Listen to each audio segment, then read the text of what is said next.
Pancakes or waffles?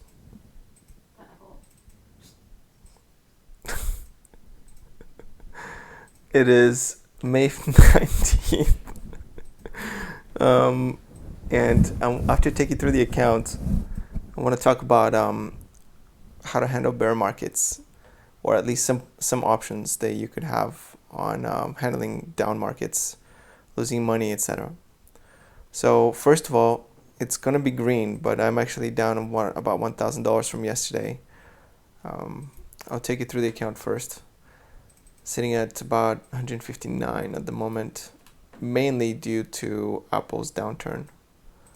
So I'll take you through the positions real quickly. You can pause the video player at any moment to try to figure out the exact position details. On the right, you'll see the percentage change in green or red, and then in the black numbers, it's just the dollar amount of change in the option positions, and this is the equities here. See, Apple was down a couple percent, 2.2%, which was the main reason why the account is underperforming, because actually the Chinese stocks, the Chinese ADRs, they did very well.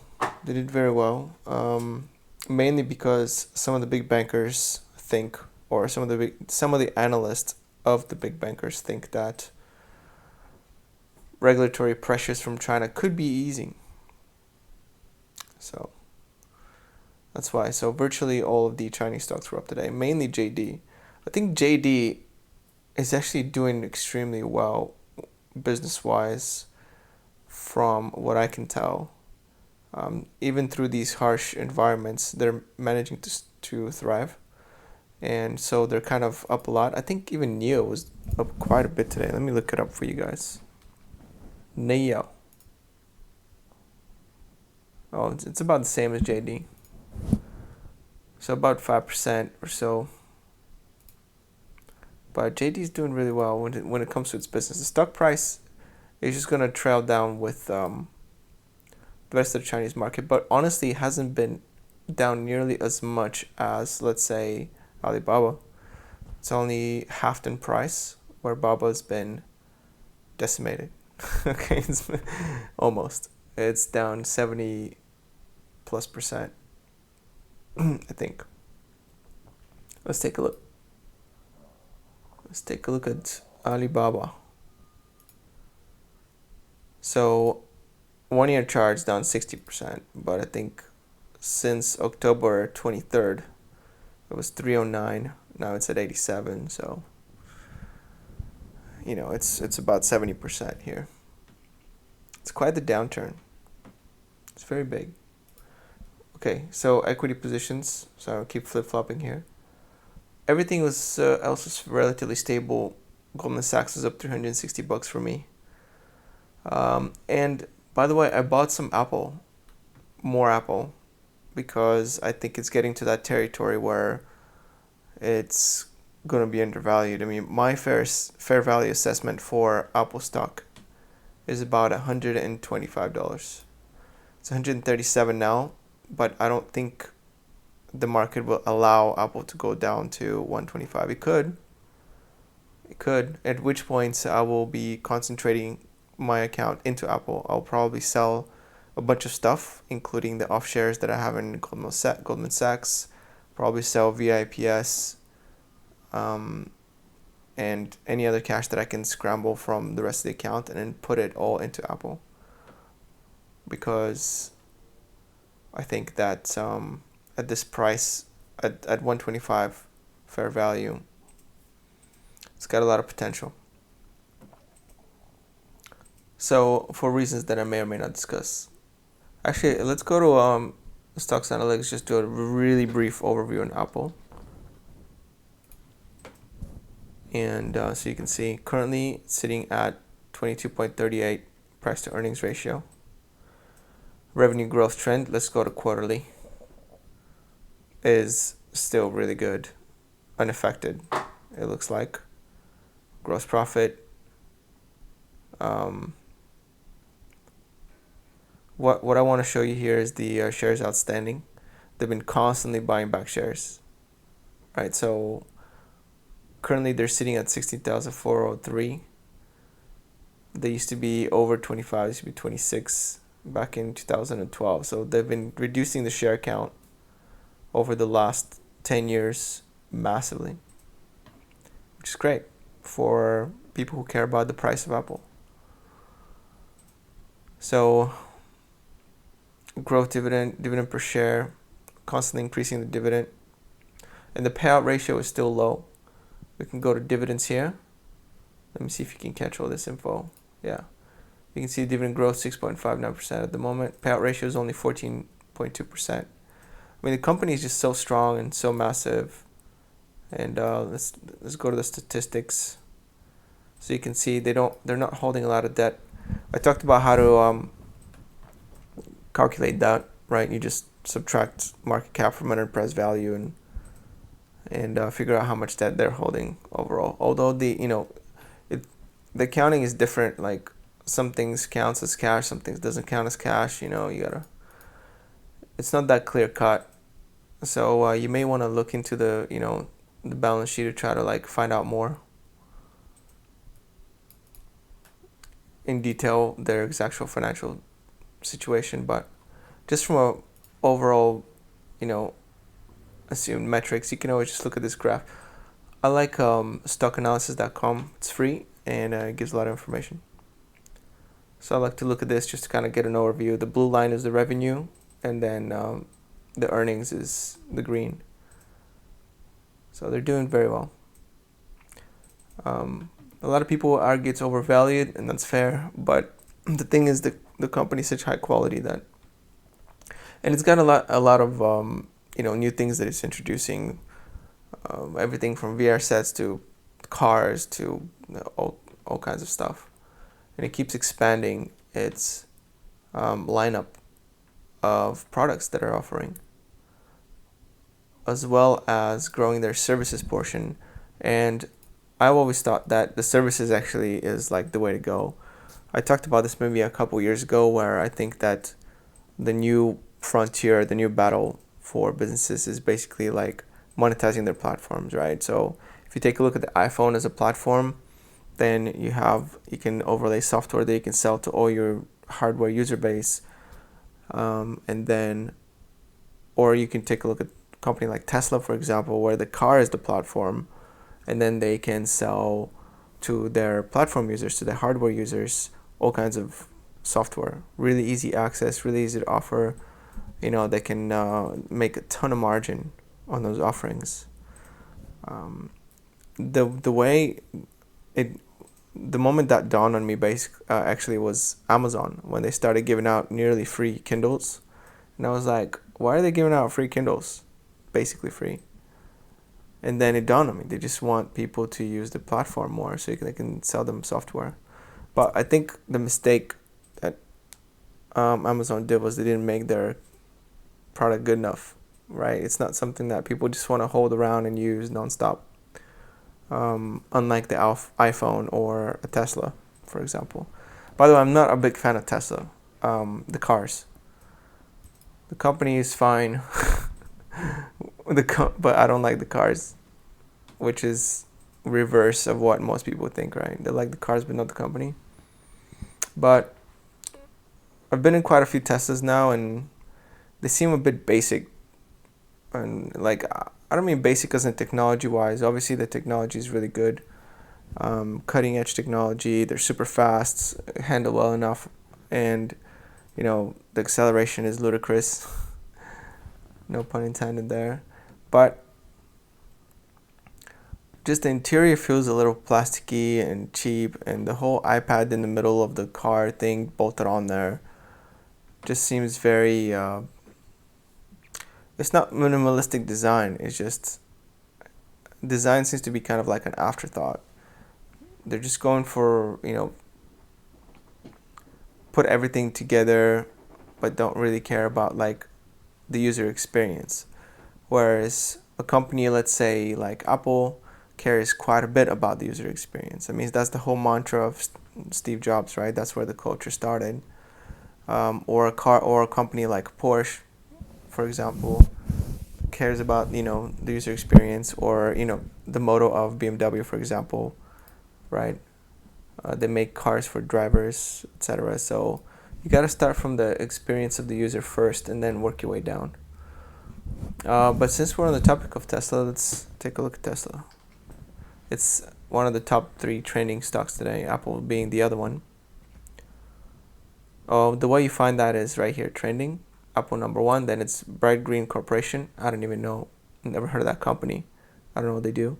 And then it's Tesla. So let's do the brief overview thing here. In 2021, their first or second profitable year. They made quite a bit of money here. Excuse me. But the revenue and earnings is quite small compared to the valuation of the company.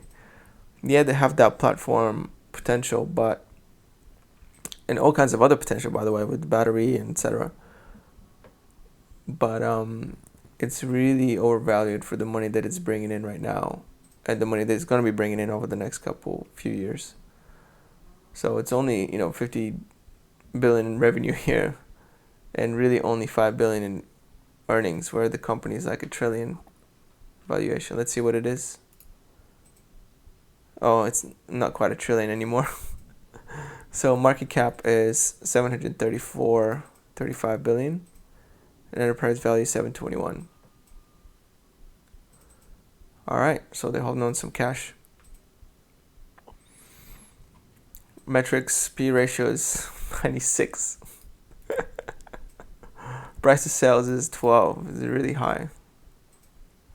EV to sales, EV to earnings 86.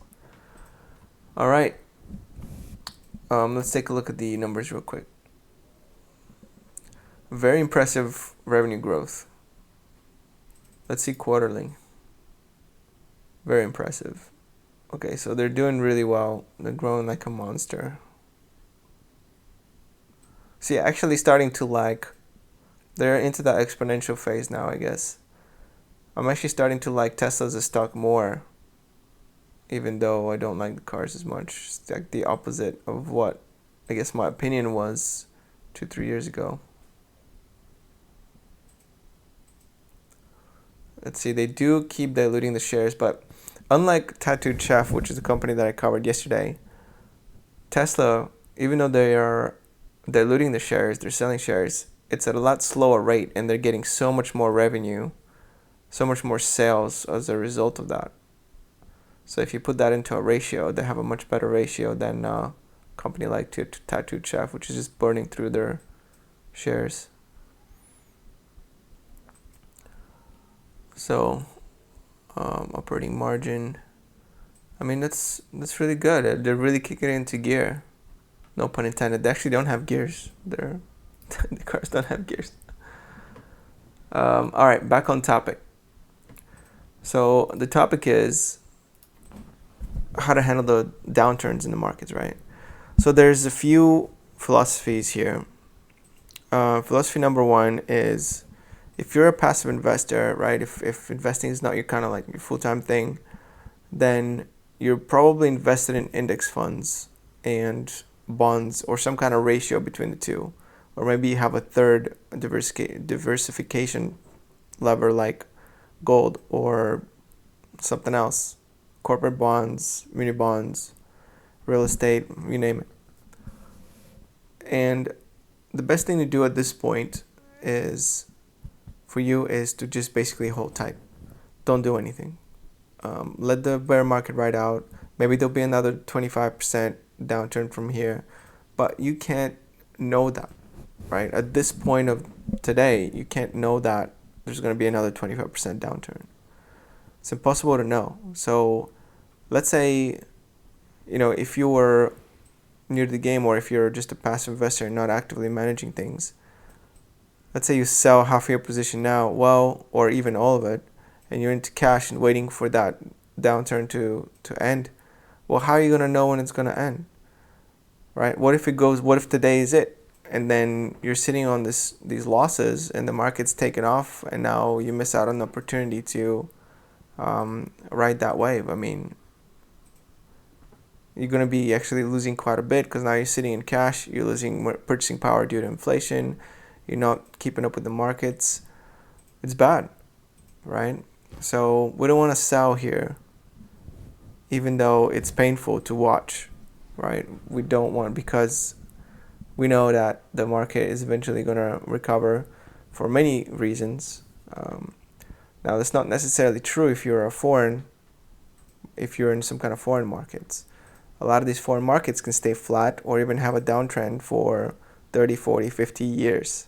So basically, if you're in foreign stocks indexes, let's say, a different country, relative to the US dollar, you could be in a 50-year bear market.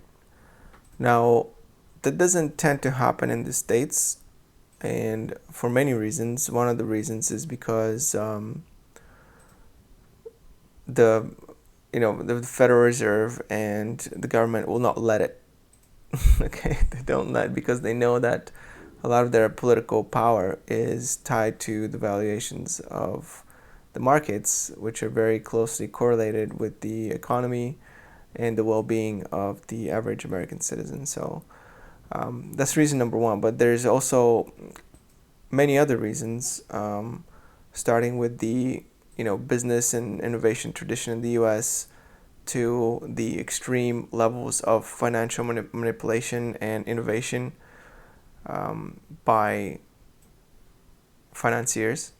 Okay, so our financial sector is huge, and the fact that the U.S. have such big grasp on even the rest of the world economy, and lastly, because U.S. dollar is the de facto world reserve currency at the moment. But there are even other factors that I'm not even going to go into. But basically, it's a really safe bet that the U.S. markets, as an index, not individual stocks, is going to continue to climb up for the foreseeable future in a non-linear fashion. That's for sure. But if you are very active in the markets and you want to learn, and you're using a small portion of your net worth to try to, hopefully small, to try to navigate these downturns, there's some things you can do. Number one, you can reduce your exposure. So let's say you think, if your opinion is that the markets are going to be going down, you can reduce your exposure. Let's take the SPY here and take a look at that 1 month graph. Oof, 3 months, there it is on the year. So you think it's going to keep crashing? Well, you can reduce some of your holdings. You can sit on cash and wait for better opportunities if you want to buy back in, or you could just switch them to bonds. You can just buy BND. It's a fund that I like.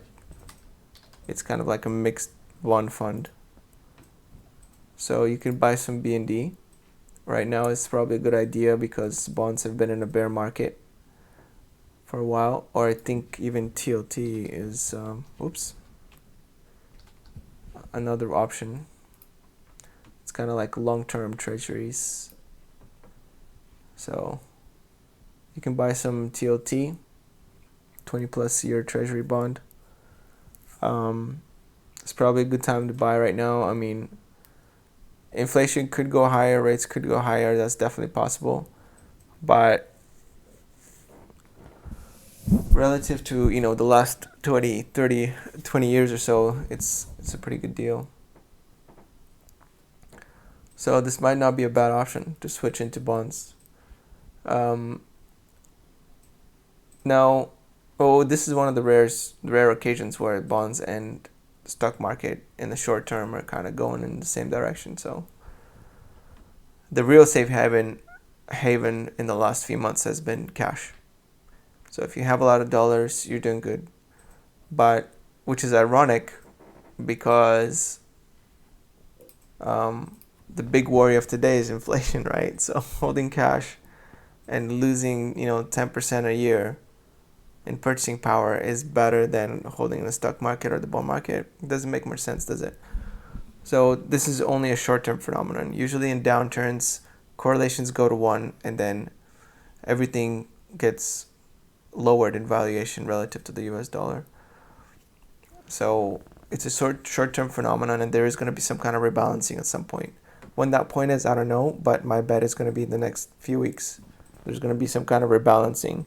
Either bonds are going to take off, stocks are going to take off foreign stocks are going to take off. Something's going to take off. Commodities, I don't know, gas, oil, whatever the whatever the trend is, right? I don't know, but it's not going to stay in the dollar forever. Now, another thing you can do to kind of hedge your positions is you can buy SH, which is inverse ETF. So basically it moves with the opposite direction of the S&P 500. You can see that it's been a really steep bear market for a while. You don't want to hold this for too long for reasons that we're not going to discuss today. But you can see that during the recent downturn, it's actually had an uptick. In the last month, it's gained 13%. So you can hold this in order to kind of even out your account's movement. Another thing, you can also even buy calls on this thing, right? You can actually trade options, go to buy, call, pick an expiration date, let's say June 17th, and you can just buy a call. You're gonna the reason why that may work better for you is because you're not gonna be putting up much money up front. You probably have a chance to lose all of it, but it's kind of like buying insurance. And speaking of buying insurance, you can take a position. Let's say you own the S&P 500, and you can go to trade options and you can buy puts. So click buy and then click put, pick an expiration date. Let's say I want to get insured all the way through June 30th. All right. I'm going to find where that strike price is. Okay, so you want to go somewhere around the strike price. Probably in the money, which would be above the strike price. And just buy a put, which is going to be very expensive at this point. Very expensive. If you go out of the money, which is lower, you can reduce that expense. Let's say for $1,000, you can buy a put on SPY that expires on June 30th. And, that's going to be costing you about $16, $17 a day to hold this insurance. So it's very expensive insurance. Very expensive. But the reason it's expensive, it might be like foretelling, right? It's because there's a lot of demand. So people are rushing to insure their market positions with puts in order to prevent the oncoming market downturn. So if the premiums are fat like this, if they're large premiums for these products, then that means that there's high demand and the market thinks things are going down, which is the case right now. And it could be, very well could be. We could be sitting here a couple months from now and the SPY could be at 350 or lower. I don't know. But that's one thing you can do. You can buy put and be like everybody else here, trying to shop for deals. So that is variation number 3. Another thing you can do is if you don't got the collateral for that or you don't want to pay the money for that, what you can do is you can go to the trade options again and you can sell credit spreads, call credit spreads. So what that means is I'll show you how to set it up, all right? So you go to options, you go to sell, call, you go to the date that you want to sell. So let's say you're worried all the way through, you think the market's going to keep going down until June 30th, right? So we look for this strike price, which is 390. And then we could put it anywhere, but I like to go above the strike price to give myself some wiggle room. But you can go below. And then you pick 2 numbers. Let's say 395. So I want to sell that. Sell call at 395. And then what you want to do is you want to buy a call above it, a cheaper one, okay?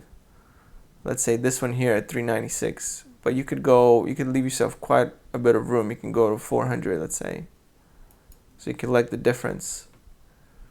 Then when you press continue, you put down the number of contracts and you'll see here, it'll give you credit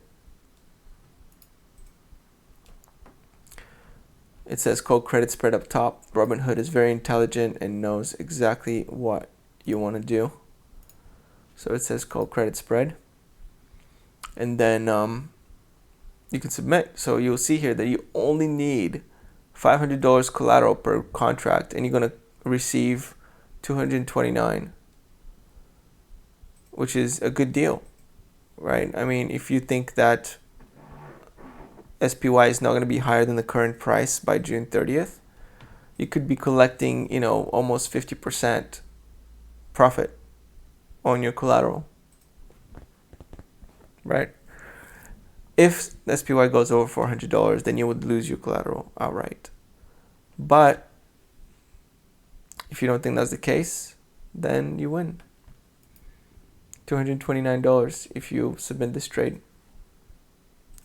So I think it's a very efficient way to hedge yourself. So if you think that the stock market is going to go down or your positions are going to go down, instead of selling them, you could put up some collateral and you could sell call credit spreads. That would be another option. Now, obviously, none of this is like financial advice. Just a guy like you, an investor, investing my own money. So if you're confused about any of this, I suggest talking to a professional. Like, actually go out, find a financial advisor, register one, and try to figure out what everything means and have them help you with your wealth management, especially if you have a sizable amount of money in there. Like, if it's just a small amount and it's for play, then I strongly encourage you to do your own moves, because then you get to learn, and nothing's a better teacher than some real life experience. So go in the markets, try out these things with small amounts, and what I mean consider small is like 1 to 5% of your net worth. Small amounts, so then if you get burned, it's not really a lifetime worth of earnings going down the drain. Also be careful of things like leveraged products, ETFs and ATNs.